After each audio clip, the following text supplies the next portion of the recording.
ഇന്നത്തെ ഞങ്ങളുടെ യാത്ര ദുബായിലെ ഏറ്റവും വലിയ ലൈബ്രറിയായ ഷെയ്ഖ് മുഹമ്മദ് ബിൻ റാഷിദ് അൽ മക്തൂമിൻ്റെ ഈ ഒരു ലൈബ്രറി കാണാൻ വേണ്ടിയിട്ടാണ്. അപ്പോൾ ഇതിലെ കാഴ്ചകളും വിശേഷങ്ങളൊക്കെയാണ് ഇന്നത്തെ വീഡിയോയിലൂടെ നിങ്ങളുമായി ഷെയർ ചെയ്യുന്നുള്ളത്.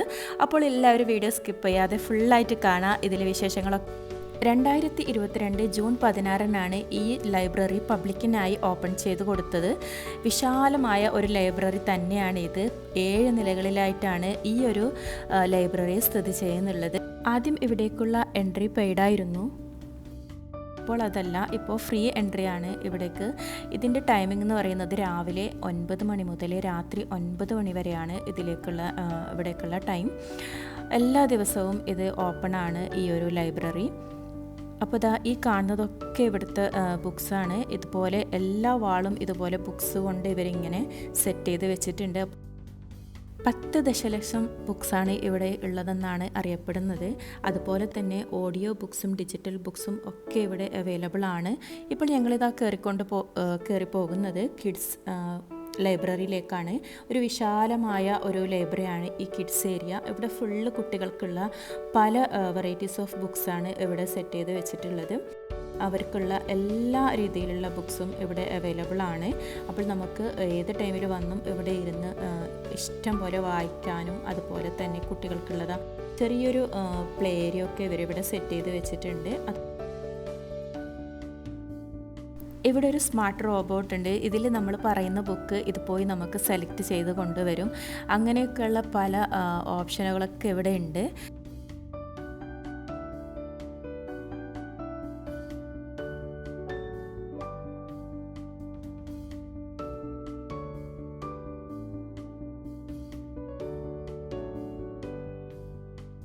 ഈ കാണുന്നതൊക്കെ കുട്ടികൾക്ക് വേണ്ടിയുള്ള ചെറിയ ചെറിയ ബുക്സുകളാണ്. അവർക്ക് ചെറിയ സ്റ്റോറീസ്, അതുപോലെ കുട്ടികൾക്കുള്ള പ്ലേ ഏരിയ കൂടാതെ ഇതിൽ കുട്ടികൾക്ക് വേണ്ടിയുള്ള ഡ്രോയിങ് സെക്ഷൻ, കളറിങ് സെക്ഷൻ, അങ്ങനെ പല വെറൈറ്റി സെക്ഷൻസ് ഒക്കെ ഇവർ സെറ്റ് ചെയ്ത് വെച്ചിട്ടുണ്ട്.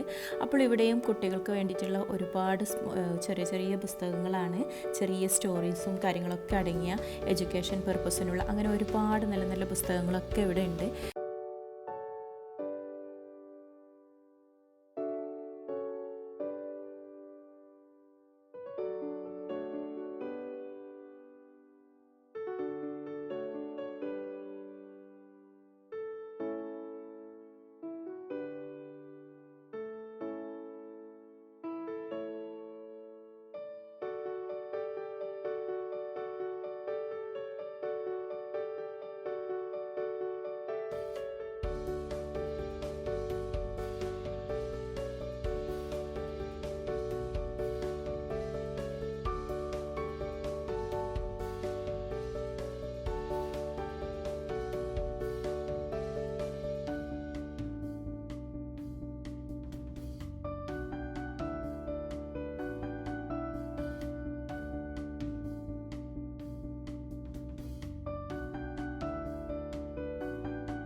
That one.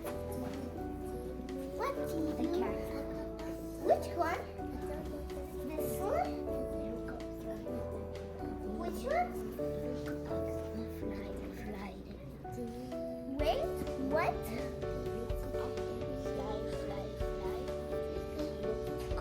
അങ്ങനെ കിഡ്സ് ലൈബ്രറിയിൽ നിന്നും നേരെ ഇറങ്ങി ഇത് ഏറ്റവും ടോപ്പിലുള്ള 7th ഫ്ലോറിലേക്കാണ് ഇനി പോകുന്നത്. അവിടെയാണ് കൂടുതൽ കാഴ്ചകളൊക്കെ കാണാനുള്ളത്. ദുബായിൻ്റെ ഫുൾ ഹിസ്റ്ററിയാണ് അവിടെ നമുക്ക് കാണാൻ കഴിയുക. അങ്ങനെ ഇതാ ഇപ്പോൾ നമ്മൾ 7th ഫ്ലോറിലേക്ക് എത്തിയിട്ടുണ്ട്. ബാക്കി എല്ലാ ഫ്ലോറിലും ഇതുപോലെ ഒരുപാട് ബുക്സ് ഉള്ള സെക്ഷനാണ്. ഇതിൽ ലേഡീസ് സെക്ഷൻ, അഡൾട്ട് സെക്ഷൻ, അങ്ങനെ ഓരോ വിഭാഗമായിട്ട് ഇവർ സെപ്പറേറ്റ് ചെയ്ത് വെച്ചിട്ടുണ്ട്.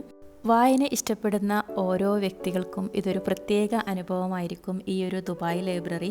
അങ്ങനെ ഇപ്പോൾ 7th ഫ്ലോറിൽ എത്തിയിട്ടുണ്ട്. ഇതാണ് അതിൻ്റെ ഒരു സൈഡിലുള്ള സെക്ഷൻ. ഇതിൽ ഫുൾ ദുബായിൻ്റെ ജേണിയാണ്, ജേണി ത്രൂ ഹിസ്റ്ററി എന്നാണ് ഇവിടെ കൊടുത്തിട്ടുള്ളത്. അതുപോലെ ദുബായിൻ്റെ ആദ്യകാലത്ത് ഇറങ്ങിയ ന്യൂസ് പേപ്പർ മുതൽ അവരെഴുതിയ ബുക്സും കാര്യങ്ങളും അങ്ങനെയുള്ള ഒരുപാട് ഇതാണ് ഇവിടെ ഇവർ സെറ്റ് ചെയ്ത് വെച്ചിട്ടുള്ളത്. ഒരു മ്യൂസിയം പോലെയാണ് ഇതിനകത്ത്.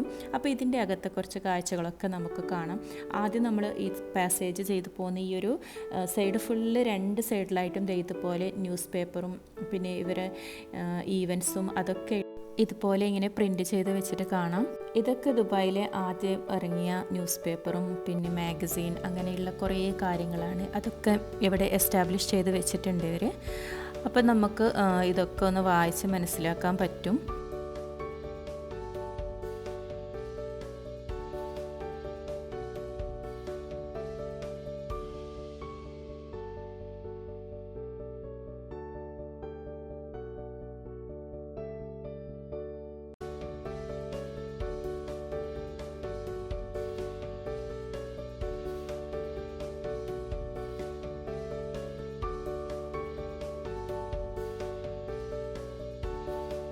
ഈ സെക്ഷൻ്റെ ഓപ്പോസിറ്റ് സൈഡാണ് ഇതുപോലെ ട്രഷേഴ്സ് ഓഫ് ദ ലൈബ്രറി എന്നുള്ള ഒരു സെക്ഷൻ. പിന്നെ നമ്മൾ അങ്ങോട്ടേക്കാണ് പോയത്. ഈ ഒരു സെക്ഷനിലും ഇതുപോലെ തന്നെ ഒരുപാട് ബുക്സുകളും അതുപോലെ തന്നെ ഇവർ ആശയവിനിമയം നടത്താൻ വേണ്ടി ആദ്യകാലത്ത് ഉപയോഗിച്ചിരുന്ന രീതികളൊക്കെയാണ് ഇതിവിടെ പ്രദർശിപ്പിച്ചിരിക്കുന്നത്. ഇതുപോലെ പഴയ കാലത്ത് ഉപയോഗിച്ചിരുന്ന ഖുർആനുകളും എല്ലാ മതഗ്രന്ഥങ്ങളും ഇവിടെ പ്രദർശിപ്പിച്ചിട്ട് കാണാം. അതിൽ ഖുർആന്, ബൈബിള്, രാമായണം, മഹാഭാരതം അങ്ങനെയുള്ള എല്ലാ മതഗ്രന്ഥങ്ങളും ഇവിടെയുണ്ട്. ഇതൊക്കെ ഇവർ ആദ്യകാലത്ത് ഉപയോഗിച്ചിരുന്ന സാധനങ്ങളാണ്. അപ്പോൾ അത് ഓരോ സെക്ഷനായിട്ട് ഇങ്ങനെ ഇവർ സെറ്റ് ചെയ്ത് ക്രമീകരിച്ച് വെച്ചിട്ട് കാണാം.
ഈ ഒരു സെക്ഷൻ ഫുള്ളായിട്ട് ഇതുപോലെ ഓരോ രാജ്യത്തിൻ്റെയും മാപ്പുകളാണ് ഇവിടെ സെറ്റ് ചെയ്ത് വെച്ചിട്ടുള്ളത്.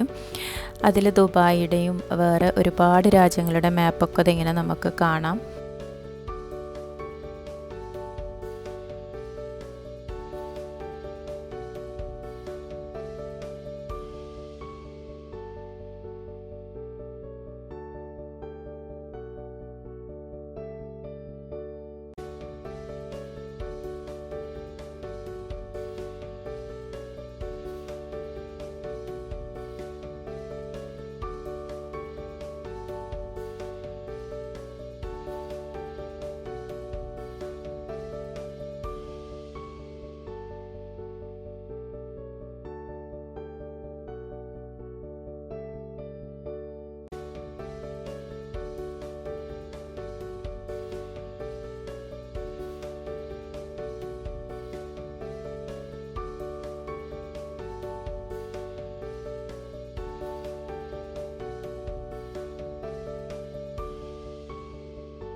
അങ്ങനെ ഇവിടുത്തെ കാഴ്ചകളൊക്കെ കണ്ട് ഞങ്ങൾ നേരെ പോയത് ഇതിൻ്റെ പുറത്തേക്കാണ്. അപ്പോൾ പുറം ഭാഗം ദേ ഇതുപോലെ വിശാലമായ ഒരു ഏരിയ ആണ്. ഇവിടെ നമുക്ക് വൈകുന്നേരങ്ങളൊക്കെ വന്ന് ഒന്ന് റെസ്റ്റ് ചെയ്യാനും റിലാക്സ് ചെയ്യാനൊക്കെ ഉള്ള അങ്ങനെയുള്ള ഒരു പ്ലേസാണ് ഇതിൻ്റെ പുറം ഭാഗത്ത്.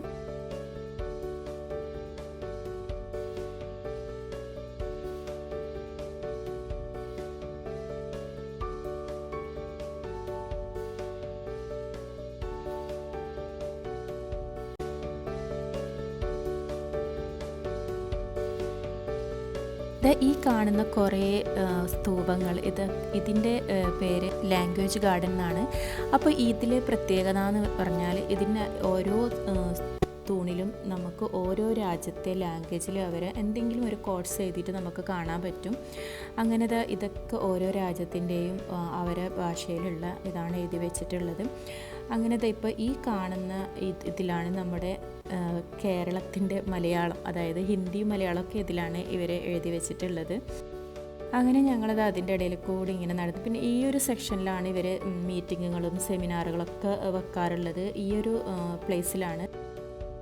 ഇതിൻ്റെ തൊട്ടപ്പുറത്ത് കടലായതുകൊണ്ട് തന്നെ വൈകുന്നേരം നല്ലൊരു തണുപ്പ് ഒരു ഫീലാണ്.